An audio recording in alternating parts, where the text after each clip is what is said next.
এই জন্য আল্লাহ তাবারক ওয়া তাআলা কত বড় দয়ালু। আল্লাহ তাআলার দয়া আর মেহেরবানির কথা বলে শেষ করা যাবে না। আল্লাহ তাবারক ওয়া তাআলা কোরআনুল কারীমের ভিতরে যত জায়গায় জাহান্নামের কথা বলেছেন, যত সূরা যত আয়াতের ভিতরে জাহান্নামের কথা বলেছেন। জাহান্নাম হলো কষ্টের জায়গা, জাহান্নাম হলো শাস্তির জায়গা।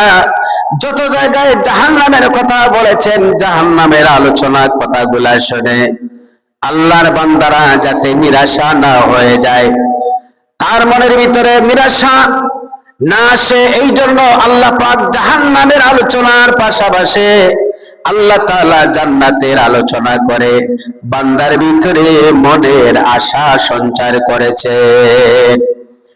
আল্লাহ তাবারক ওয়া তাআলা কোরআন শরীফের ভিতরে যত জায়গায় জব্বার এবং কাহার নাম বর্ণনা করেছেন, জব্বার এবং কাহার নাম শুনে বান্দা যাতে নিরাশা না হয়ে যায়, হতাশা না হয়ে যায়, এই জন্য আল্লাহ তাবারক ওয়া তাআলা জব্বার এবং কাহার নামের পাশাপাশি রহমান রহিম এবং গফুর নাম বর্ণনা করেছেন। বলে সুবহানাল্লাহ।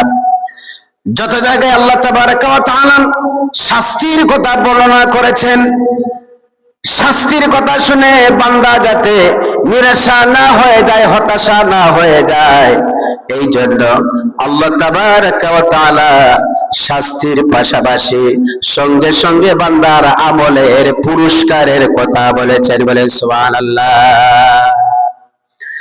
ভাইরা আমার, আল্লাহ তাবারক ওয়া তাআলা এমন এক দয়ালু আল্লাহ।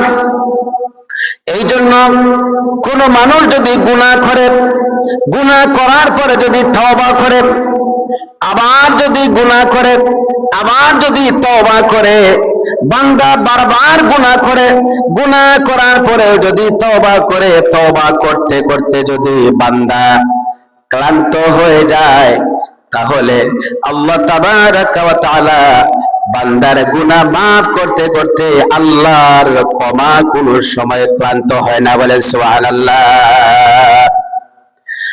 আল্লাহর নবীর কাছে একজন বৃদ্ধ মানুষ এসে বলছেন, ইয়া রাসূলুল্লাহ, ইয়া হাবিবাল্লাহ, আমার জীবনে আমি যত গুনাহ করেছি, এই গুনাহগুলো যদি দুনিয়ার মানুষকে যদি দেওয়া হয়, তাহলে আমার গুনাহ দুনিয়ার সমস্ত মানুষকে ডুবিয়ে দিবে, এমন গুনাহ আমি করেছি। এই বৃদ্ধ মানুষ এসে আল্লাহর নবীর কাছে কান্না শুরু করেছে। আল্লাহর নবী বললেন, ও আল্লাহর বান্দা, তুমি গুনাহ করেছো, গুনাহর উপর অনুশোচনা করে কান্না শুরু করেছো। এ বান্দা, ও আমার সাহাবী, তুমি কি কালিমা পড়েছো? সাহাবী বললেন, ইয়া রাসূলুল্লাহ, আমি কালিমা পড়েছি, আপনার উপর ঈমান এনেছি। আমি পড়েছি লা ইলাহা ইল্লাল্লাহু মুহাম্মাদুর রাসূলুল্লাহ। আল্লাহর নবী বললেন, সাহাবী, তুমি যদি কালিমা পড়ো তাহলে তোমার এত ভয় কেন?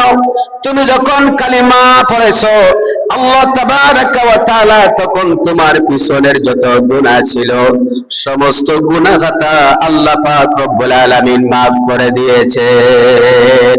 শুধু মাফ করেন নাই, আল্লাহ তাবারক ওয়া তাআলা বলেন, ওয়া ইউবাদদিলুল্লাহু সাইয়্যাতিহিম হাসানাত। আল্লাহ পাক বলেন, তোমার জীবনে যত গুনাহ করেছো, আল্লাহ পাকের ভয়ে তুমি কাঁদতেছো, আল্লাহ পাকের জাহান্নামের ভয়ে তুমি অনুশোচনা করতেছো। ও সাহাবী, শোনো, তোমার জীবনের যত গুনাহ রয়েছে, ওই সমস্ত গুনাহগুলো আল্লাহ পাক রব্বুল আলামিন নেকি দিয়া বদলাইয়া দিয়েছেন। বলে সুবহানাল্লাহ। ভাইরা আমার, এই জন্য অনেক মানুষ গুনাহ করার পরে নিরাশা হয়ে যায়, বারবার গুনাহ করে, বারবার তওবা করে বান্দা নিরাশা হয়ে যায়, আমার গুনাহ কি আল্লাহ মাফ করে দিবেন? ভাইরা আমার, এই জন্য কবি বলেন, আমার দরবারে আশা ভঙ্গ হয় না কারো, শতবার ভেঙ্গে শতবার তবুও তুমি ফিরে এসো। বান্দারে, আমার দরবারে কোন সময় নিরাশা হয় না, মায়ুস হয় না, নিরাশা হয় না, হতাশা হয় না, তওবা করো। গুনাহ করেছো, বারবার আমার দিকে ফিরে আসো। ভাইয়ের আমার, দুনিয়ার ভিতরে আপনারা দেখবেন, আমরা যদি বাবার সাথে বেয়াদবি করি তাহলে একসময় বাবা আমাদের উপর রাগ করে তার সমস্ত সহযোগিতা বন্ধ করে দেন। স্ত্রী যদি কোনো সময় অপরাধ করে, রাগ করে স্বামী তখন স্ত্রীকে অনুদান দেওয়া বন্ধ করে, টাকা পয়সা বন্ধ করে দেয়। ঠিক কিনা ভাই?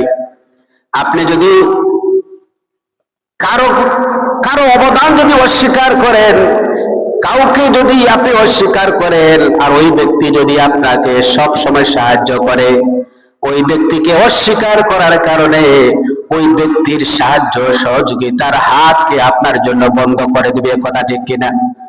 কিন্তু ভাইয়ের আমার, আল্লাহ তাবারক ওয়া তাআলা হলেন এমন এক দয়াল আল্লাহ, আপনি যদি আল্লাহকে মানেন তাহলে আল্লাহ তাআলা খাইতে দিবেন, না মানলেও খাইতে দিবেন।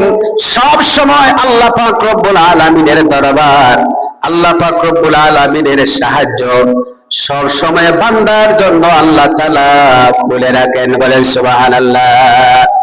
এই জন্য কবি বলেন, তু দাতা হায় কে দেনে কে লিয়ে, তু দাতা হায় के देने के लिए दर तेरी रहमत की है हर दम खोले। দুনিয়ার মানুষের দরজা বন্ধ হয়ে যায়, কিন্তু আল্লাহ পাকের রহমতের দরজা বান্দার জন্য 24 ঘন্টা খোলা থাকে। বলে সুবহানাল্লাহ।